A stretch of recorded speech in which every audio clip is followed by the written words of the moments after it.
Hello dear, welcome to my YouTube channel Mediguide fact.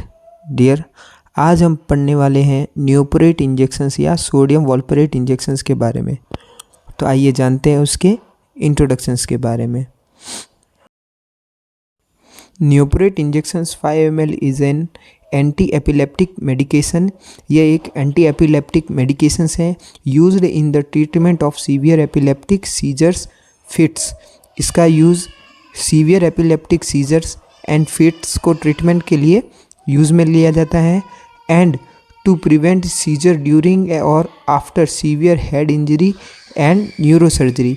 या फिर इस मेडिकेशंस का यूज़ किसी न्यूरोसर्जरी या किसी पेशेंट जो सीवियर हेड इंजरी हो रखी है उस पेशेंट को सीजर से बचाने के लिए इस मेडिकेशंस का यूज़ करते हैं। This medicine work by decrease the abnormal electrical activity in the brain and thus reduce seizures।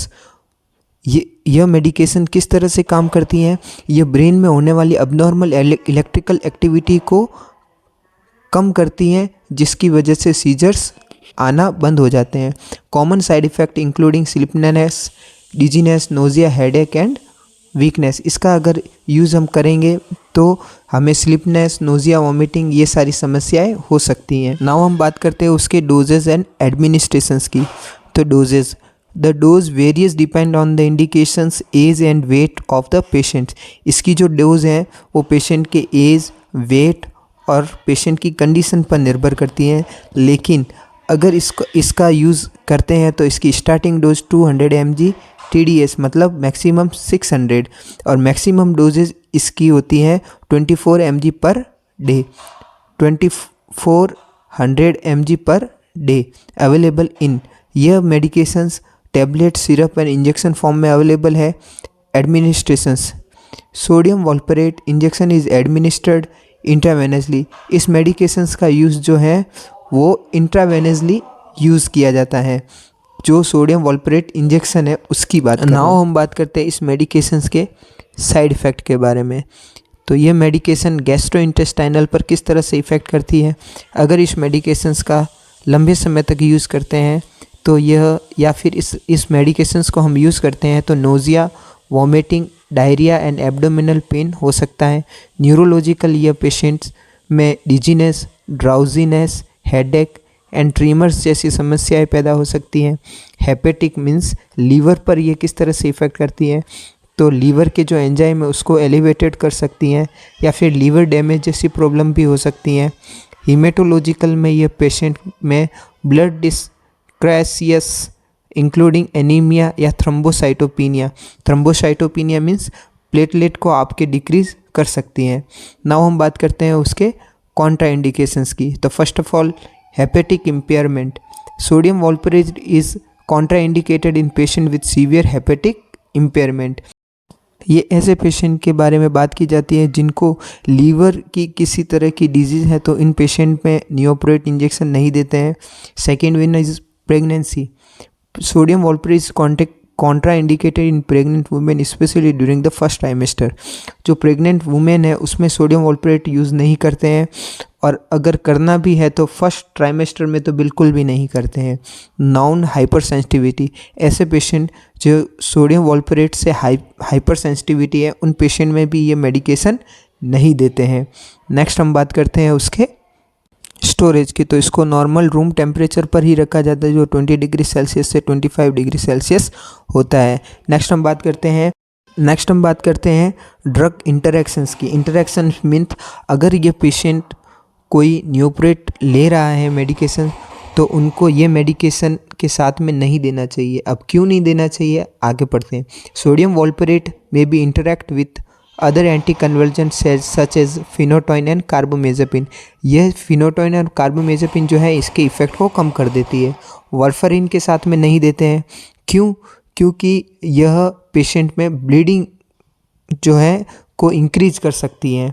Aspirin के साथ में भी नहीं देते हैं। सोडियम वॉल्परेट में increase the risk of bleeding when used with aspirin. अगर किसी पेशेंट में एस्प्रिन के साथ में सोडियम वॉल्परेट देते तो ब्लीडिंग बढ़ा देती है। नेक्स्ट हम बात करते हैं उसके इंडिकेशंस की। अच्छा, सोडियम वॉल्परेट किस किस कंडीशन में देते हैं? फर्स्ट ऑफ ऑल ये एंटी कन्वर्जन ड्रग्स है Sodium valproate is used to treat various types of seizures including tonic-clonic seizures, absence and complex partial seizures. मतलब किसी भी तरह के सीजर्स में सोडियम वॉल्परेट का यूज़ कर सकते हैं। फर्स्ट पेटिट मॉल सीजर्स, ये एक तरह का ऐसा एपिसोड है जो जनरली बच्चों में देखा जाता है और ये सडन एपिलेप्सी के एपिसोड आते हैं इसमें। Bipolar disorder, sodium valproate is used as a mood stabilizer, इसका use as a mood stabilizer कर सकते हैं to treat manic episode associated with bipolar disorder. जो मैनिक एपिसोड आते हैं बाइपोलर डिसऑर्डर में, उसको ये ट्रीट करने के लिए भी यूज़ कर सकते हैं। Fourth one is migraine, sodium valproate is use to prevent migraine, headache. Sodium valproate जो इसका यूज़ जो है किसी पेशेंट को माइग्रेन है या हेडेक है तो उस कंडीशन में भी ये पेशेंट को दिया जा सकता है। हम बात करते हैं मैकेनिज्म ऑफ एक्शंस की। तो first of all inhibition of voltage gated sodium channel which reduce the excitability of neuron and prevent the spread of seizures activity. तो इसमें क्या होता है कि ऐसे न्यूरॉन जो काफ़ी उत्तेजित होते हैं उसकी एक्टिविटी को ये रिड्यूस करती हैं, और जब न्यूरॉन की एक्टिविटी रिड्यूस हो जाएगी तो ये न्यूरॉन जो है इलेक्ट्रिकल एक्टिविटी जो इम्पल्सेस होती है उसको स्प्रेड नहीं कर पाएंगे, तो सीजर्स की एक्टिविटी कम हो जाएगी। Second one enhancement of GABA activity, यह क्या करता है कि जो न्यूरोट्रांसमीटर है गाबा इसको एक्टिव करती है या इसकी जो एक्टिविटी को इंक्रीज़ करती हैं, जिसकी वजह से काम डाउन न्यूरोट्रांसमीटर जो है वो काम डाउन हो जाते हैं या न्यूरल एक्टिविटी कम हो जाती हैं। Third one is inhibition of the T type channel calcium. Sodium valproate block T type calcium channel. Sodium valproate हैं जो टी टाइप के कैल्शियम चैनल होते हैं उनको ब्लॉक करती है, विच रिड्यूस, जो रिड्यूस करता है, जो न्यूरॉन में कैल्शियम आयन के प्रवाह को कम करता है और न्यूरोनल मेम्ब्रेन को स्टेबलाइज करने में मदद करता है। Fourth one is modulation of glutamate release. Sodium valproate reduce the release of glutamate. ये मेडिकेशंस जो होते हैं वो ग्लूटामेट के रिलीज को रिड्यूस करती है and excitatory neurotransmitter that can contribute to seizure activity. Glutamate एक उत्तेजित न्यूरोट्रांसमीटर है जो सीजर्स एक्टिविटी में योगदान करता है। Thank you for watching my video. अगर मेरा वीडियो अच्छा लगा है तो प्लीज़ मेरे चैनल को लाइक, शेयर एंड सब्सक्राइब करिए। Thank you for supporting, keep supporting guys.